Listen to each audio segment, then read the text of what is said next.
Thank you, Birdie, and thank you, Taisha. Because of the census, we have to make sure we keep this going. If this was going to be easy, then we wouldn't have to go through this. But we have to make sure we keep people voting at the time and get everyone out for this democracy. The poor people, black people, white people, people of all colors, to make sure we get this vote out so we can win in November. Yeah, big shout out to Birdie and Taisha. That was extremely powerful. It's great to see a woman in our union, an alderman, doing it big in New Haven. I think she's an inspiration, not only to me, but quite frankly, to all of our leaders in our union and all of our membership. So we're so happy to have Birdie and Taisha in our union. That being said, Ron, I was thinking about this, is that, if it was just as easy as voting, like we would have run already, right? It's right. Just not that easy. I mean, right. Quite frankly, the needs of cops and employers have been on our necks, have been on Black people's necks for a very long time. And so it's just not that easy. We don't just win just like that. It's been a long fight. I'm grateful that we continue to fight. Folks want to fight and be in the movement. But that being said, like we're still in it, and there's still a struggle. We have to overcome a lot of things, and we can't just be complacent once we win something and, oh, that's great, and we forget, we've come a long way, but unfortunately we still have a long way to go, and then we have to continue to fight in everything we do, and also continue the education with not only with our membership, with our friends and our allies, about what this moment means to us now more than ever, Right. So I'm thankful. I'm trying to make sure that every voice, and I know whether it's a family member, whether it's a member, that, not only have they registered to vote, but they vote, but also that, quite frankly, they fill out their census. I don't think our members really know how important that is, especially what goes on in their neighborhood. Our districts are lining. Now more than ever, it's not okay just to pass that envelope up. That's right. We have to fill those censuses out, so have our voices heard, to lift our voice in addition to voting. That's right. And we have to make sure we keep our younger people, because the younger people are our future, to make sure we keep them involved. I would like to introduce Courtney Smith, who's one of our members of the BLG and lead organizers for Local 1 in Chicago. Courtney.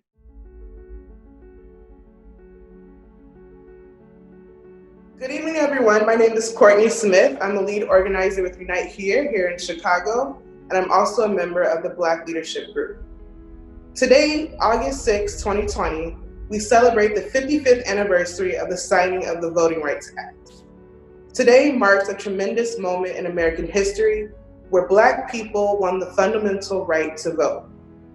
As we celebrate, we should also remember how we arrived to this point, how winning the right to vote was a long and hard and at times violent struggle. It was leaders like John Lewis and Fannie Lou Hamer and thousands of activists, organizers, and just regular working people that marched, protested, and took to the streets, day after day for years, that led us to this victory 55 years ago. So how did we come to this point? How did the Voting Rights Act come to be? First, I want to say that for Black Americans, the right to vote has been under attack ever since it was achieved. After the Civil War and the end of slavery, the 15th Amendment established that the right of citizens to vote cannot be denied because of race. During the time of Reconstruction, Black men voted, ran for office, and held elect positions throughout the South. Seeing the rise of the Black voting power and Black people's participation in the democratic process, the racist stronghold in the South began to react. Simply put, Black people were getting too much power in the South.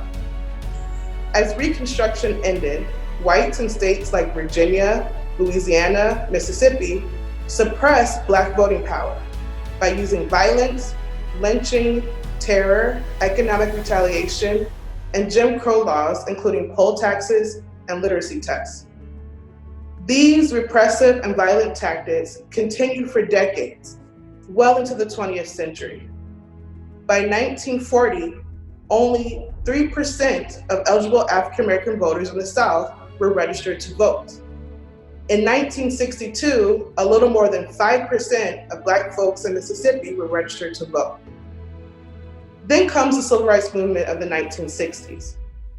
One of the key demands and the fight of the Civil Rights Movement was power at the ballot box.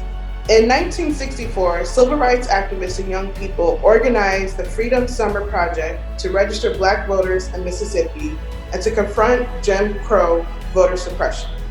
The late Congressman John Lewis, who was the chairman of SNCC, the Student Nonviolent Coordinating Committee, wrote that the objective of the Freedom Summer was to force a showdown between the local and federal government. From June to August of 1964 alone, police arrested more than 1,000 protesters, and local segregationists murdered 3 freedom workers, assaulted over 80 activists, opened fire on demonstrators over 35 times, and set fire to 35 churches. This all came to a head in Selma, Alabama in March of 1965, a day we know as Bloody Sunday, where 600 marchers were attacked and beaten by the police on their way to Montgomery to protest both the Denial of Voting Rights Act and the death of a young Black man named Jimmy Lee Jackson, who was murdered by police. This caught the attention of the nation and tugged on the moral fabric of our country. Millions of people tuned into their nightly news in their living rooms to watch hundreds of young people and regular working people, Black and white, being beaten and killed by law enforcement. Congress had to act. 5 months later, the Voting Rights Act was passed. The Voting Rights Act enforced the 15th Amendment by banning any practices that denied citizens the right to vote based on race, including literacy tests, banning intimidation, threats, and coercion against people for voting, giving the federal government power to appoint examiners to enforce the law, and requiring states and jurisdictions with a history of discrimination to get pre-approval in federal court before changing voting rules. By the end of that year, 250,000 new Black voters had been registered. 4 years later, Black voter registration rates had surged from 35% to 65%. But let's not be fooled. Attacks on voting rights have never stopped. Since the 2010 midterm elections, Republicans have introduced hundreds of harsh measures, making it harder to vote. Since 2010, 25 states have enacted new voting restrictions. 15 states have more restrictive voter IDs, including 6 states with strict photo ID requirements. 12 make it harder to register and stay registered. 10 make it harder to vote early or absentee. 3 states make it harder to restore voting rights for people with past convictions. Between 2012 and 2018, at least 1,688 polling places have been closed in places that were previously covered by Section 5 of the Voting Rights Act, because those places had a history of discrimination against Black voters. In Georgia, when Republican Brian Kemp was Secretary of State, before and during his race for governor against Stacey Abrams, he canceled 1.4 million voter registrations between 2012 and 2018 and blocked 53,000 new voter registrations for not having an exact match with other information on file. Right now, Florida is blocking hundreds and thousands of people from voting. Many of them are Black and are poor. Let us be extremely clear. This is a poll tax. One of the ways that states have restricted voting rights is taking them away from people who've been convicted of crimes. In 2016, these laws denied the right to vote to over 6 million people nationwide, and 1/3 of them were African American. In 2018, through organizing by several coalitions, people with felony convictions won the right to vote in Florida. In response, the Republican lawmakers sought to limit this victory by passing a law that mandated all court-related fees and fines and restitutions must be paid in order to vote. This summer, in July, the Supreme Court declined to intervene, allowing this change to stay in place. As a result, 774,000 people have lost the right to vote. Let us be extremely clear. This is a modern day poll tax. Our work is not done, and I cannot stress this enough. If we are going to beat Trump, we have to go vote.